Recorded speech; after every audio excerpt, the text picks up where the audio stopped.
di tengah gurun dan lembah-lembah berbatu, di wilayah yang kini dikenal sebagai Timur Tengah, terbentang sejarah panjang masyarakat Yahudi yang syarat dengan tradisi lisan, tulisan kuno, dan konsep teologis yang mendalam. Salah satu elemen paling penting dan sakral dalam sistem kepercayaan Yahudi kuno adalah nama ilahi yang disebut sebagai Tetragrammaton, 4 huruf Ibrani yang secara tradisional ditulis sebagai Yod, He, Waw, dan He. Dalam sistem abjad Ibrani kuno, huruf-huruf ini membentuk sesuatu yang dibaca sebagai YHWH, meskipun pelafalannya yang asli telah lama hilang dari ingatan kolektif karena tabu pengucapannya yang ketat. Asal mula penggunaan Tetragrammaton ini dapat ditelusuri pada masa awal sejarah bangsa Ibrani sekitar akhir milenium kedua sebelum Masehi, ketika berbagai suku nomaden dan semi-nomaden mendiami wilayah Kanaan dan sekitarnya. Dalam periode inilah muncul percampuran antara kepercayaan politeistik lokal dengan keyakinan monolatris awal, yaitu keyakinan kepada satu dewa utama tanpa menyangkal eksistensi dewa-dewa lainnya. Dewa yang kemudian dikenal sebagai YHWH mula-mula dianggap sebagai dewa suku tertentu yang berafiliasi erat dengan kelompok yang kelak dikenal sebagai orang Ibrani. Penggalian arkeologis dan analisis epigrafi dari abad ke-12 hingga ke-10 sebelum Masehi menunjukkan bahwa nama YHWH kemungkinan telah digunakan dalam konteks keagamaan di wilayah selatan Levan, termasuk di daerah Midian dan Edom. Ada beberapa prasasti kuno yang menyebutkan YHWH bersama nama daerah-daerah tersebut yang mengindikasikan bahwa pemujaan terhadap YHWH telah meluas sebelum berkembang menjadi pusat utama dalam kepercayaan bangsa Israel. Sekitar abad ke-10 hingga ke-8 sebelum Masehi, ketika kerajaan Israel dan Yehuda berkembang sebagai entitas politik yang mapan, nama YHWH mulai mendapatkan posisi yang lebih eksklusif dalam struktur keagamaan masyarakat Yahudi. Disinilah proses transformasi dari sistem kepercayaan politeistik menuju monoteisme mulai berlangsung secara bertahap. Tetragrammaton tidak hanya menjadi nama pribadi ilahi, tetapi juga simbol supremasi dan keunikan Tuhan dalam sistem kepercayaan Yahudi yang terus berkembang. Dalam konteks tulisan, nama YHWH mulai banyak muncul dalam berbagai prasasti dan teks kuno yang ditulis dalam bahasa Ibrani dan Aram. Tulisan-tulisan ini tidak terbatas pada literatur religius, tetapi juga pada dokumen administratif dan inskripsi-inskripsi batu. Namun, seiring waktu, muncul pula tabu keagamaan yang melarang pengucapan langsung nama tersebut karena dianggap terlalu suci untuk diucapkan oleh manusia biasa. Sebagai gantinya, para pengikut Yahudi mulai menggunakan sebutan lain seperti Adonai yang berarti Tuan atau Hashem yang berarti nama dalam konteks ibadah dan pembacaan teks. Fenomena penghindaran pengucapan Tetragrammaton ini semakin menguat, terutama setelah penghancuran Bait Suci pertama di Yerusalem pada abad ke-6 sebelum Masehi dan pembuangan bangsa Yahudi ke Babilonia. Pada masa inilah, komunitas Yahudi mengalami transformasi teologis dan liturgis besar-besaran. Dalam diaspora ini, praktik keagamaan mereka menjadi lebih berbasis teks dan ritual simbolis, serta berfokus pada pemurnian ajaran tentang ketunggalan Tuhan. Tetragrammaton pun semakin didekonstruksi menjadi entitas yang tidak boleh disebut, melainkan hanya dihormati secara diam-diam melalui simbol-simbol linguistik dan liturgis. Ketika sistem tulisan Ibrani mengalami perkembangan, penyalinan teks-teks keagamaan dilakukan oleh para ahli tulis yang disebut sebagai penyalin atau soferim. Mereka mengembangkan sistem penandaan vokal yang disebut sebagai tanda-tanda masoretik guna memastikan pelafalan yang tepat atas teks suci. Dalam proses ini, Tetragrammaton tetap ditulis sebagai 4 huruf konsonan Ibrani, tetapi dibubuhi tanda vokal dari kata Adonai, sehingga pembaca tahu bahwa mereka tidak boleh membaca YHWH secara literal, melainkan harus mengucapkan Adonai. Sistem ini terus digunakan selama berabad-abad dan menjadi bagian dari warisan liturgis Yahudi hingga hari ini. Bahkan dalam konteks tulisan modern, baik dalam gulungan Taurat maupun dalam cetakan-cetakan liturgis, Tetragrammaton tetap dipertahankan bentuk aslinya, tetapi dibaca dengan pengganti yang telah ditentukan.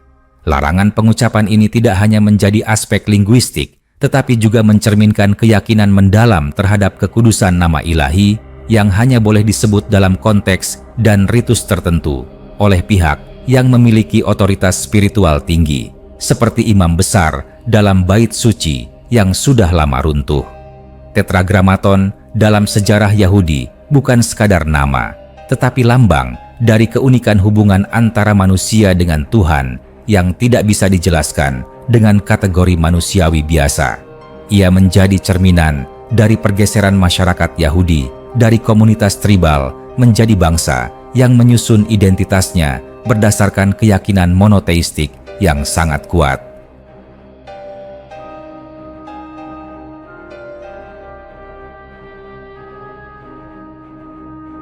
Nama ini juga berfungsi sebagai pusat gravitasi dalam tradisi mistik Yahudi, terutama dalam aliran Kabalah yang berkembang pada abad pertengahan, di mana Tetragrammaton dianggap mengandung struktur kosmik dan rahasia penciptaan. Dengan demikian, Tetragrammaton tidak hanya mewakili dimensi teologis dalam sejarah Yahudi, tetapi juga dimensi historis, linguistik, dan sosiologis yang terjalin dalam proses pembentukan identitas religius Yahudi dari zaman kuno hingga masa kini. Nama yang terdiri dari 4 huruf ini telah menempuh perjalanan panjang, melewati gurun, kerajaan, pengasingan, dan diaspora, tetap hidup dalam bisu dan simbol, menjadi bagian tak terpisahkan dari memori kolektif umat Yahudi sepanjang sejarahnya. Memasuki periode pasca pembuangan di Babilonia, sekitar abad ke-5 sebelum Masehi, struktur masyarakat Yahudi mengalami reorganisasi signifikan. Pemusatan pada teks-teks suci mulai menggantikan fungsi kultus di bait suci yang sempat hilang. Para ahli kitab dan penulis hukum yang kelak menjadi cikal bakal golongan yang disebut sebagai kaum Farisi dan ahli Taurat memainkan peranan penting dalam membakukan teks dan memformulasikan tata ibadah yang lebih terstruktur. Dalam proses ini, Tetragrammaton tetap dipertahankan sebagai elemen tekstual utama, tetapi pemaknaannya kian bersifat esoterik dan simbolik. Di tengah-tengah pengaruh budaya asing yang datang dari Persia, Yunani, dan kemudian Romawi, masyarakat Yahudi berusaha mempertahankan identitas keagamaannya. Tetragrammaton menjadi benteng linguistik dan teologis yang melambangkan perbedaan utama antara konsep ketuhanan Yahudi dengan pemikiran religius dunia sekitarnya. Di saat agama-agama lain mengembangkan dewa-dewa antropomorfik atau memberi nama-nama yang mudah dilafalkan dan dijadikan ikon, Yahudi justru bergerak ke arah sebaliknya. Nama Tuhan mereka tidak diucapkan, tidak digambarkan, bahkan tidak dijelaskan secara terbuka. Ini adalah manifestasi dari pemahaman bahwa Tuhan adalah entitas transenden yang melampaui pengertian dan representasi manusia. Dalam lintasan sejarah selanjutnya, terutama setelah penghancuran Bait Suci kedua oleh Kekaisaran Romawi pada tahun 70 Masehi, komunitas Yahudi semakin menyebar ke berbagai penjuru dunia. Diaspora yang luas ini melahirkan ragam aliran dan tradisi Yahudi, mulai dari komunitas Yahudi Ashkenazi di Eropa Timur, Yahudi Sephardim di wilayah Mediterania, hingga komunitas Yahudi Mizrahi di Timur Tengah dan Afrika Utara. Meskipun mengalami perbedaan geografis dan budaya, satu elemen yang tetap dipertahankan adalah penghormatan terhadap nama Tuhan. Di sinagoga-sinagoga di seluruh dunia, nama Tetragrammaton terus dibaca secara tidak langsung dengan menggunakan pengganti seperti Adonai atau Elohim, tergantung pada konteks liturgisnya. Dalam ranah pengetahuan mistik Yahudi, terutama pada abad pertengahan, muncul interpretasi baru mengenai makna dan struktur Tetragrammaton. Para pemikir kabalis melihat nama ini bukan sekadar representasi verbal, melainkan sebagai kunci terhadap struktur spiritual alam semesta. Mereka menganggap bahwa setiap huruf dalam tetragramaton memiliki makna metafisis yang dalam, dan bahwa penggabungan keempat huruf tersebut menyimpan rahasia penciptaan dan hubungan antara dunia ilahi dan dunia manusia. Dalam ajaran Kabalah, tetragramaton adalah nama Tuhan yang mencerminkan dinamika internal dari ilahi itu sendiri, meliputi aspek kasih, keadilan, belas kasih, dan ketegasan.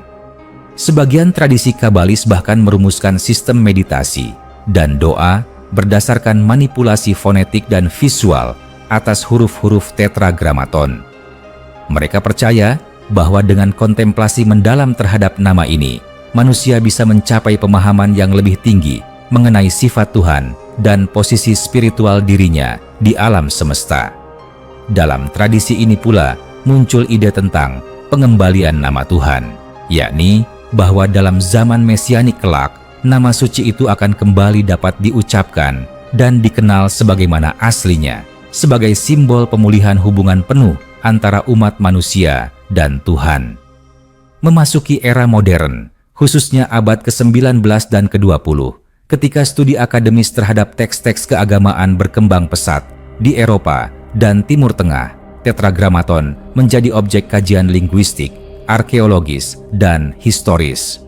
Para orientalis dan filolog mencoba menelusuri kemungkinan pelafalan asli dari empat huruf tersebut dengan membandingkannya dengan nama-nama dewa dari kebudayaan Semitik lain seperti Yah, Yahu, atau Yehu yang muncul dalam teks dan prasasti kuno Mesir dan Mesopotamia.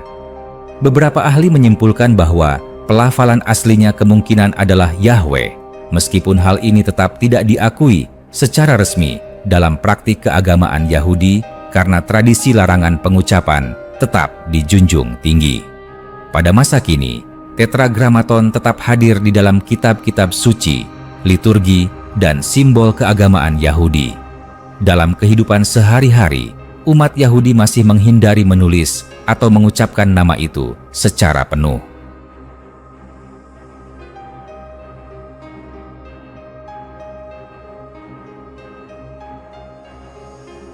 Sebagai gantinya, mereka menggunakan singkatan atau bentuk tulisan alternatif seperti GD atau menulis nama Tuhan dalam bentuk yang tidak bisa dibaca sebagai bentuk penghormatan dan perlindungan terhadap kekudusan nama tersebut.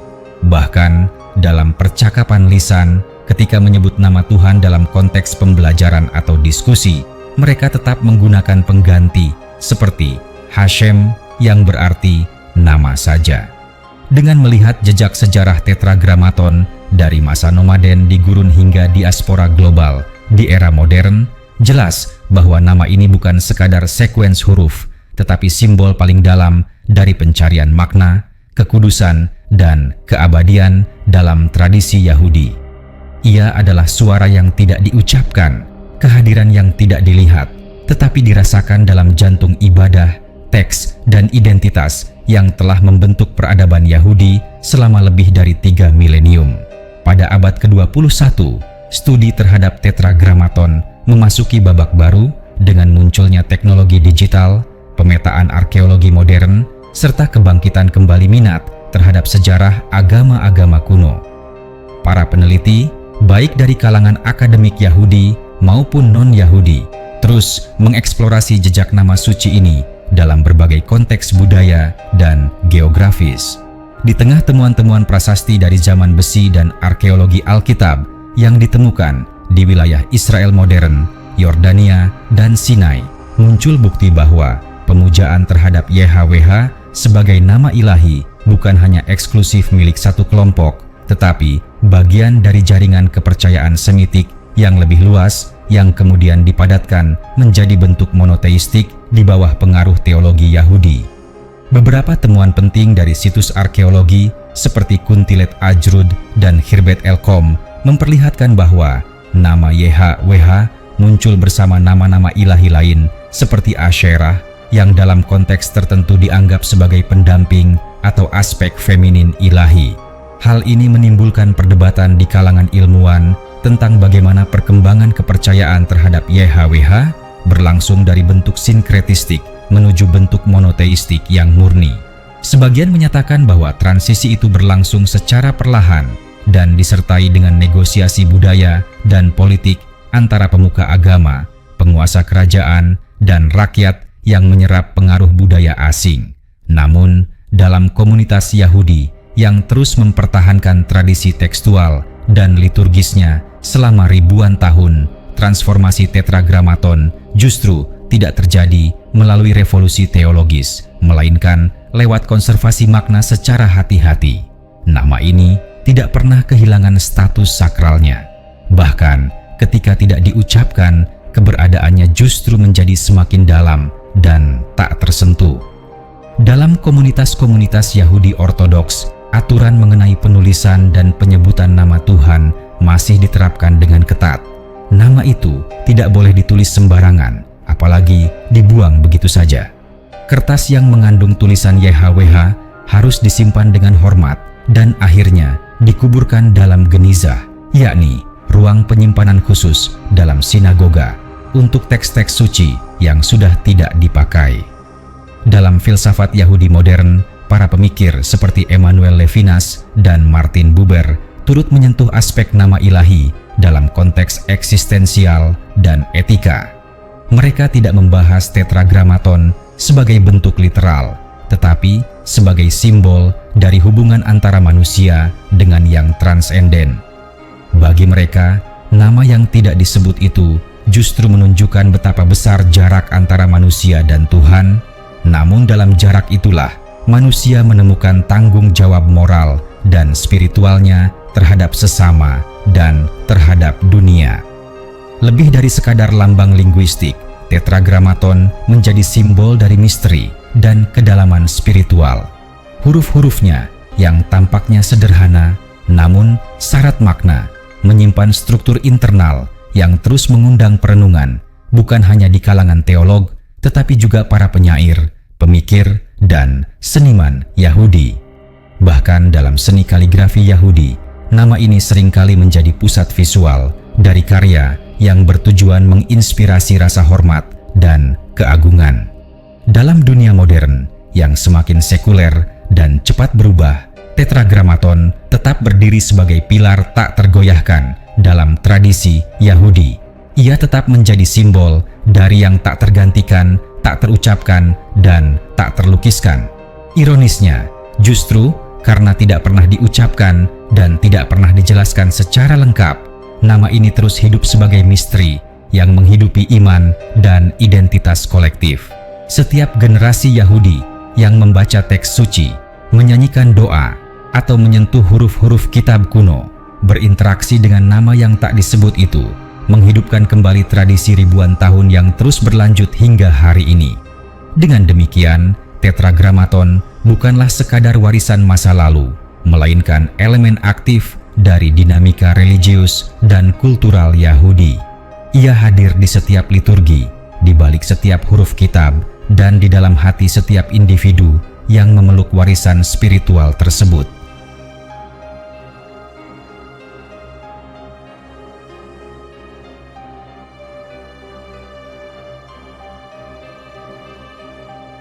Sejarahnya bukan hanya rentetan fakta dan teks, tetapi juga kisah tentang hubungan antara manusia dan yang ilahi, tentang pencarian makna yang tak pernah usai, dan tentang nama yang diam tetapi tetap berbicara dari generasi ke generasi.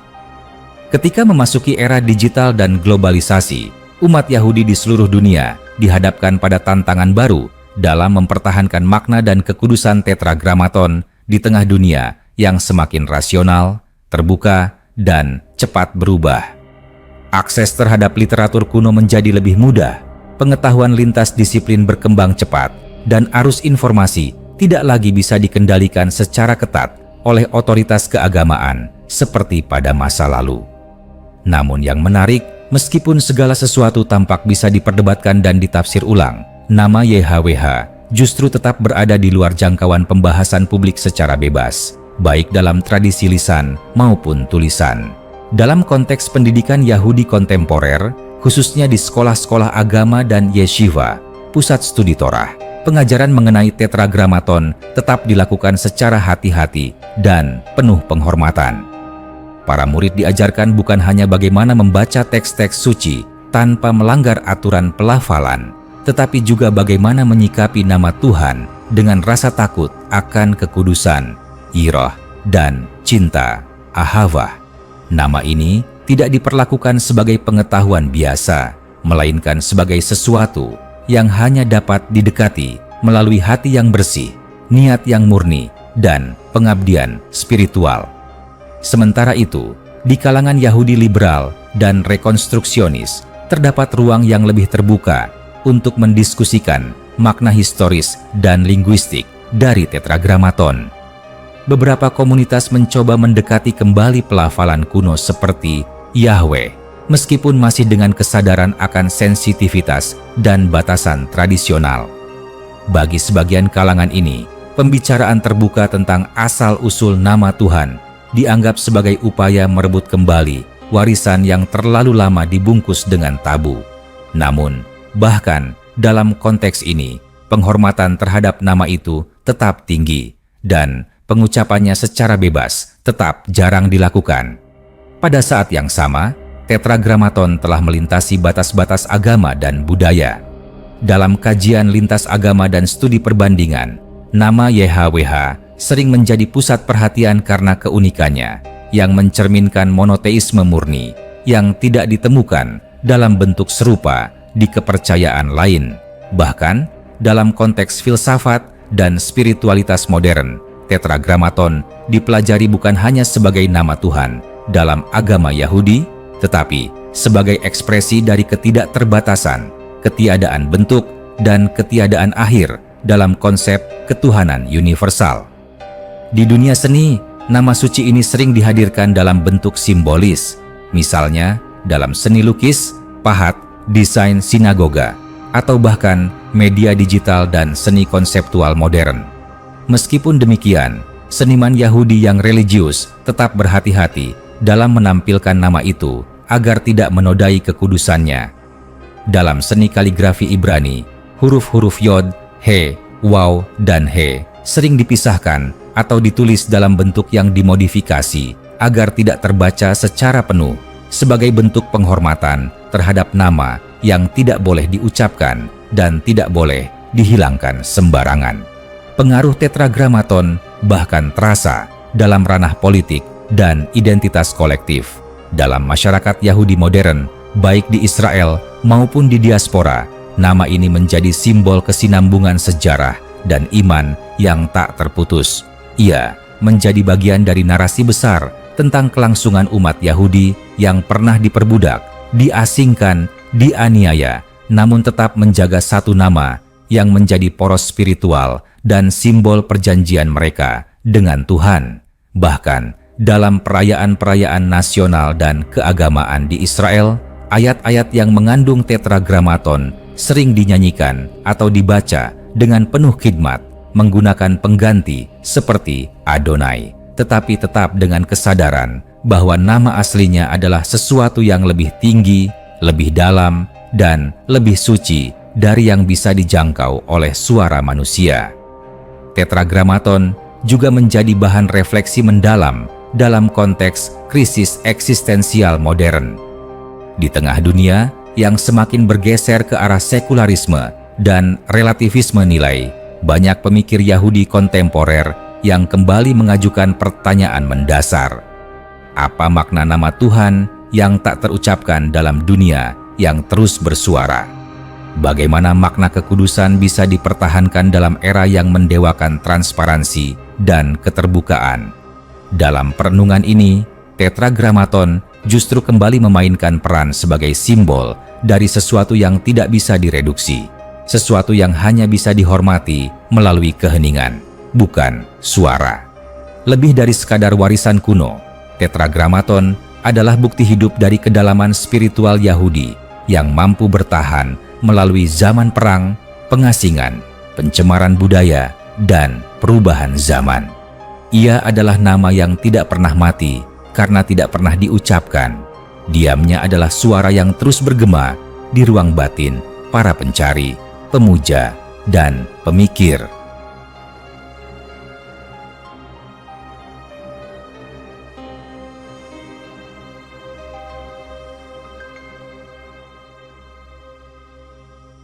Dalam jejak yang panjang dan berlapis-lapis ini, Tetragrammaton tidak hanya menjadi pusat spiritual dari iman Yahudi, tetapi juga menjadi saksi bisu dari transformasi identitas kolektif bangsa yang tersebar luas di seluruh penjuru bumi.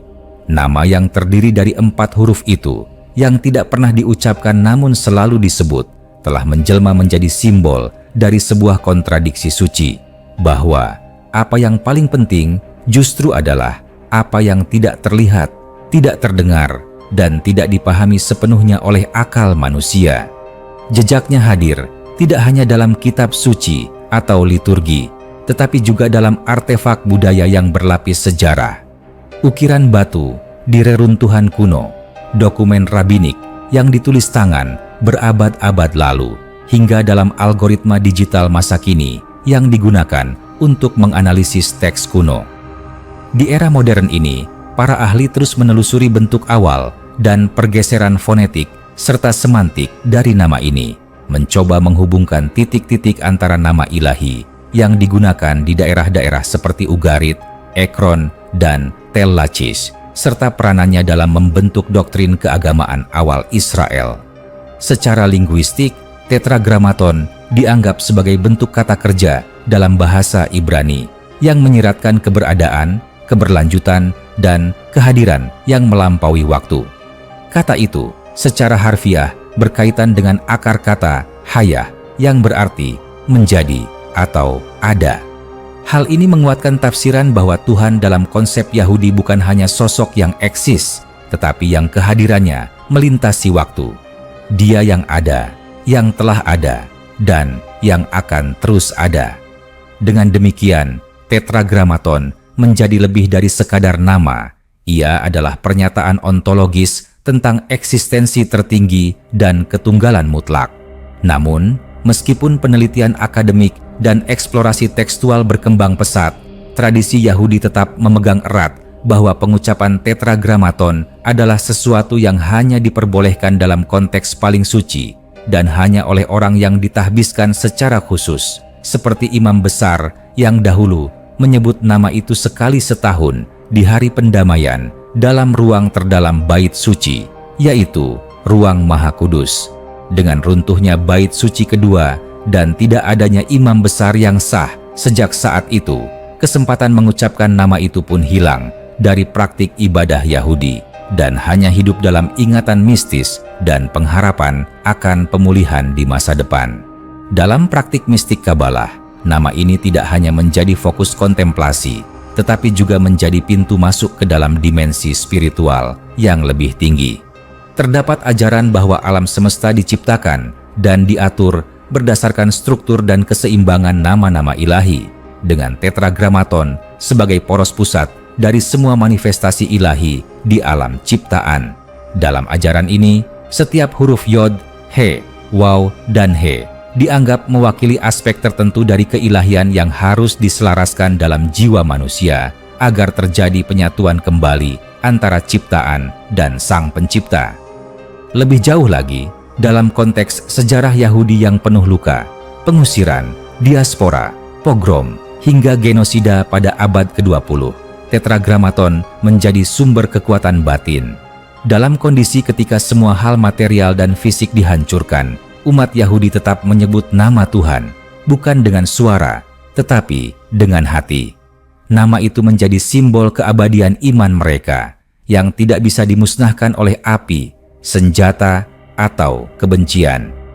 Di banyak ruang ibadah Yahudi yang dibangun kembali setelah Holocaust, Tetragrammaton diukir di tempat tertinggi sinagoga, sebagai pengingat bahwa meskipun umat manusia bisa dihancurkan, nama Tuhan tetap tegak berdiri. Kini, dalam masyarakat Yahudi global yang tersebar di Israel, Amerika Utara, Eropa, Afrika, dan Asia, peran Tetragrammaton tetap hidup dalam berbagai bentuk dan fungsi, sebagai bacaan yang diam, sebagai meditasi sunyi, sebagai bagian dari identitas yang disampaikan melalui ritual dan doa, dan sebagai representasi dari pengakuan bahwa ada sesuatu yang lebih tinggi, lebih besar, dan lebih dalam dari segala yang dapat diuraikan oleh bahasa manusia. Nama ini telah menyusuri jalan panjang dari gurun Midian hingga universitas-universitas modern, dari altar batu hingga layar digital. Dan di setiap tempat itu, ia terus memancarkan makna yang tidak pernah tuntas dijelaskan, bahwa kekudusan sejati adalah sesuatu yang tak bisa disentuh, tetapi selalu bisa dirasakan. Sebuah nama yang tidak berbunyi, tetapi bergema dalam jiwa yang mencari kebenaran dan kehadiran yang melampaui dunia ini. Dalam konteks Israel modern, sebagai negara Yahudi yang merdeka sejak tahun 1948, Tetragrammaton tidak hanya hidup dalam ruang ibadah atau teks-teks kuno, tetapi juga menjadi bagian dari lanskap simbolik negara dan identitas nasional.